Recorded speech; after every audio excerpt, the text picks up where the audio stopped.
Olá, assinantes do Panorama Farmacêutico. Eu sou o Leandro Luizi. Sejam todos bem-vindos e bem-vindas à primeira edição de 2026 do Panorama Talks, nosso programa dedicado ao mercado de medicamentos de especialidades.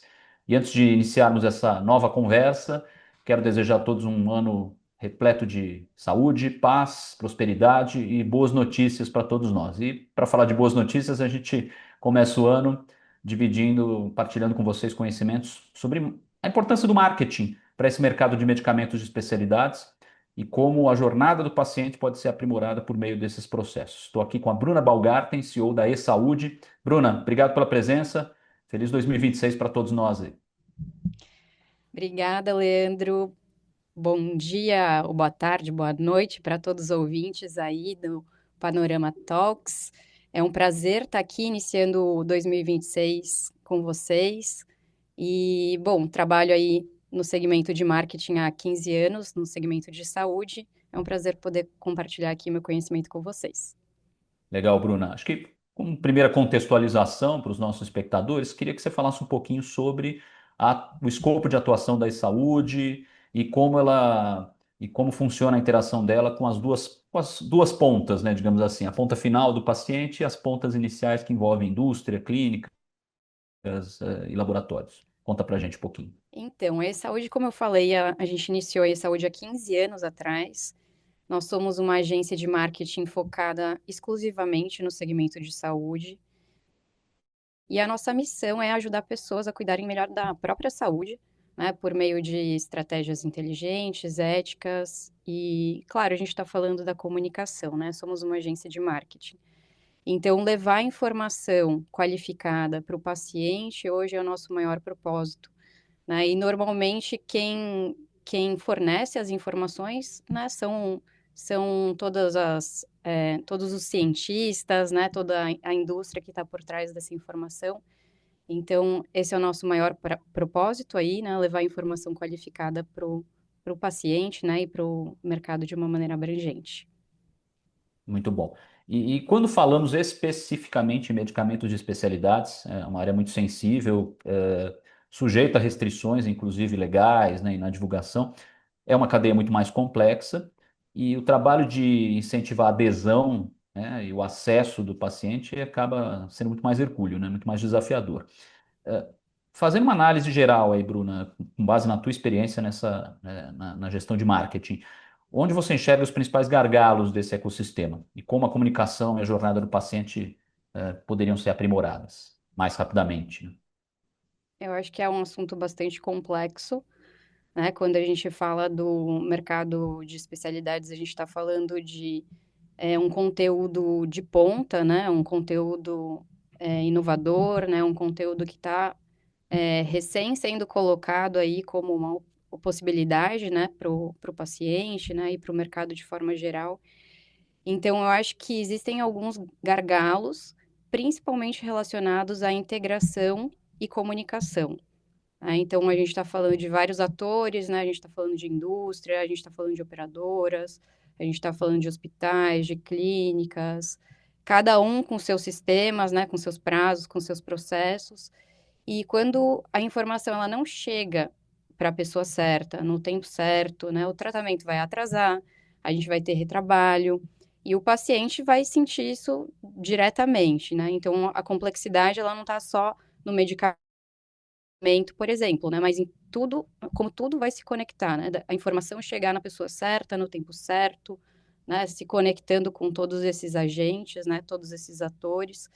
Então, acho que se eu fosse elencar aqui os principais gargalos, na minha visão, é a questão da integração e da comunicação. Interessante. E efetivamente, como vocês atuam? Vamos considerando que a indústria eventualmente aciona a saúde para aprimorar, ou criar um vínculo mais efetivo com o paciente. Como vocês efetivamente atuam nesse processo? Basicamente, levando informação qualificada para a pessoa certa, né? Então, de uma maneira muito sintética, né? E claro que a gente vai ter estratégia, a gente vai ter tecnologia, né? Auxiliando para que isso aconteça, né? Então, a gente ter clareza do público-alvo, né? Ter clareza de quem precisa chegar e receber aquela informação e levar essa informação da maneira mais acessível, mais ampla também, aumentando, ampliando a visibilidade, para que principalmente, né, e não só, mas principalmente o paciente possa ter contato com essas inovações, né, com essas novas possibilidades, e ele gerar um movimento de busca por aquela solução, né? E a gente sabe, né, todos aí que trabalham no segmento de saúde, sabe que a adesão do paciente, ela acontece de uma maneira muito mais efetiva quando ele está ativo no processo.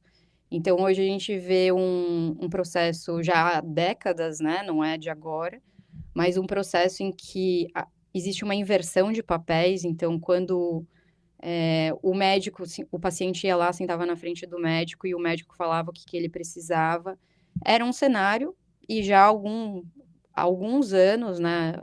Décadas eu vou falar, talvez desde quando a gente começou a atuar, a gente viu de uma maneira mais efetiva, né, esse movimento do paciente tomando uma posição ativa de busca, né, da informação, né, dos especialistas chamarem o Google de Doutor Google, né, por exemplo, porque agora o paciente ele se empodera da informação. Então a gente tem um outro cenário, né, um outro contexto. Então, a gente, de forma mais efetiva, faz isso, né? Então, a gente leva a informação bem desenhada, né, para o paciente, para o público correto, para que ele encontre aquela informação e demande por aquele tratamento, né? Por aquele medicamento, por aquele tratamento, para realmente, né, resolver sua questão. E isso gera, consequentemente, maior adesão, né? E você pode nos contar algum caso, alguns casos concretos, né, bem-sucedidos, né, que eh, permitiram uma, uma aproximação maior do paciente com o tratamento e com a própria indústria?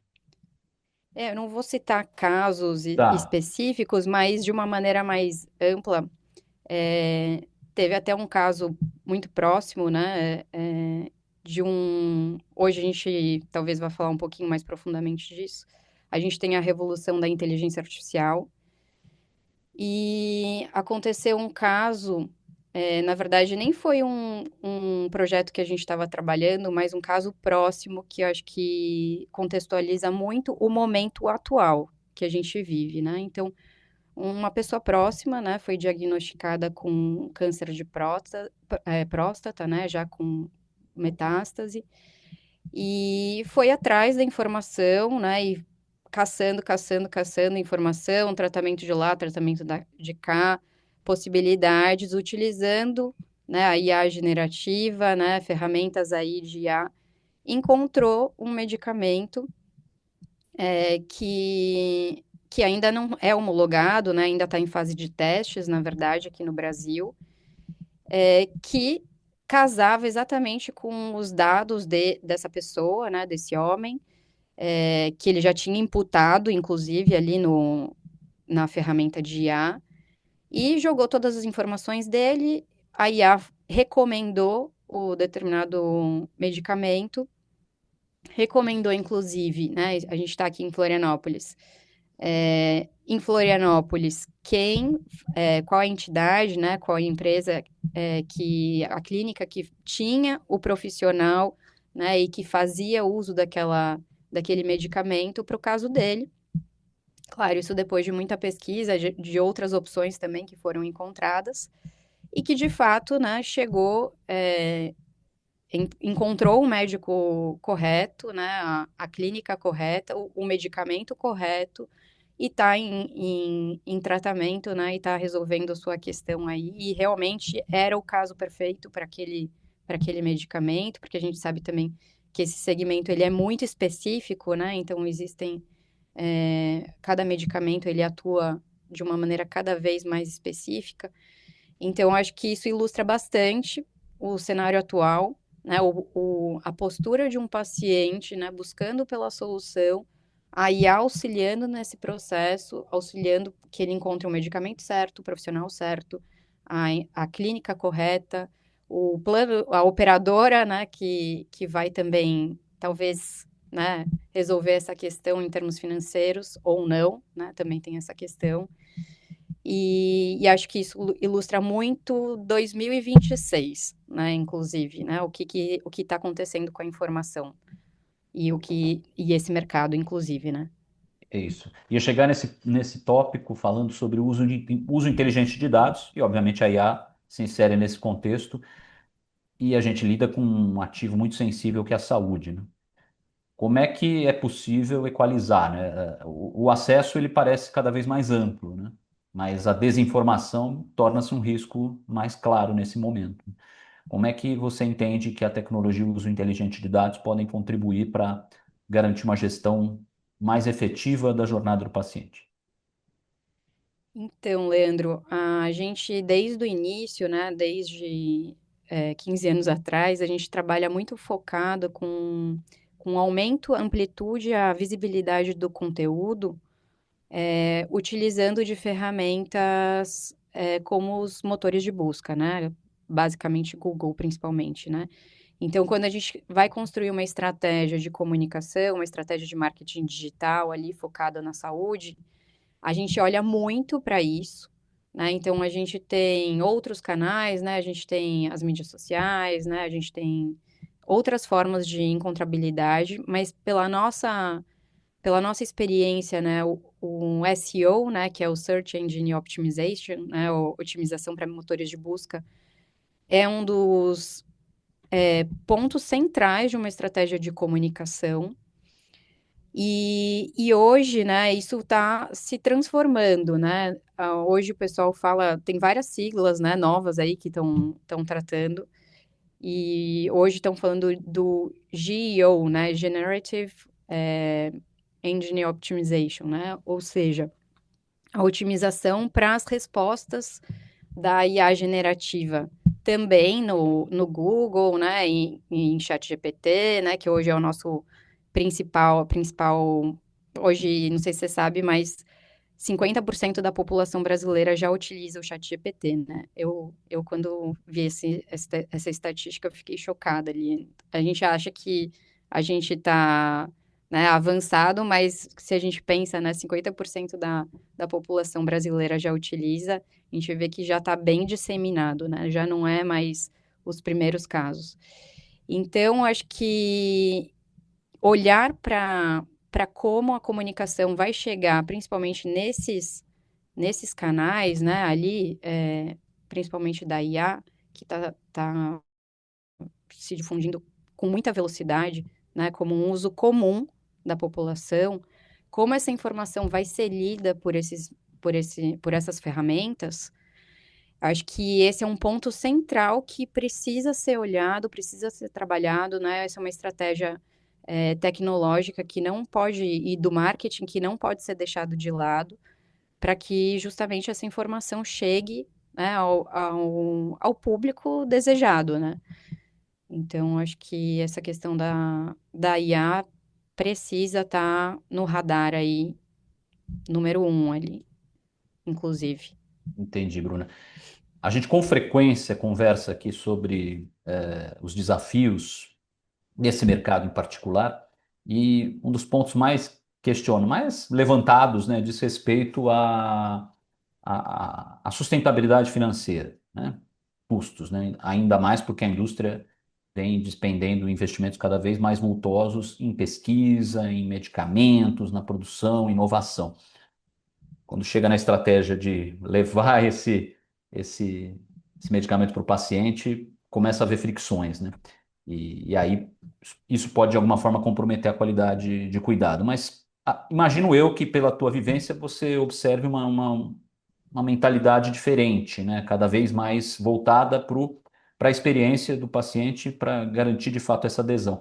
Como é que você vê a necessidade de equilibrar essas duas dimensões aí, custos e também a qualidade e atenção ao paciente?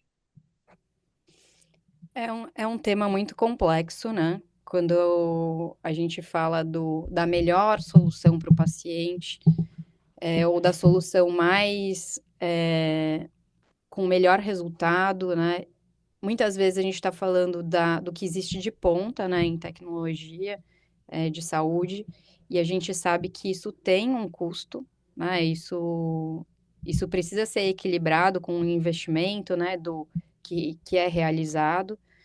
Então, muitas vezes, né, esse, essa, esse medicamento, né, ele não vai poder ser utilizado de uma maneira ampla. Talvez isso aconteça com o tempo, né? Então, existem muitos interesses, inclusive, envolvidos aí, quando a gente fala de recursos, né, de investimento. Então, é complexo. Eu não sei se te responder exatamente isso, né, mas eu fiz um mestrado, né, acho que acaba encaixando um pouquinho nessa pergunta. Um mestrado, a minha dissertação, ela era sobre a perspectiva do paciente da humanização, né, da humanização do atendimento. E foi muito interessante que a perspectiva do paciente, ela foca muito na questão da humanização, e eu tive mais de 600 respostas, né, de pacientes numa clínica de oncologia e numa clínica de urologia, que falavam que mais importante, né, do que a eficácia, o resultado do tratamento, estava a atenção do profissional, né, a atenção, a experiência que esse paciente teve ali no processo.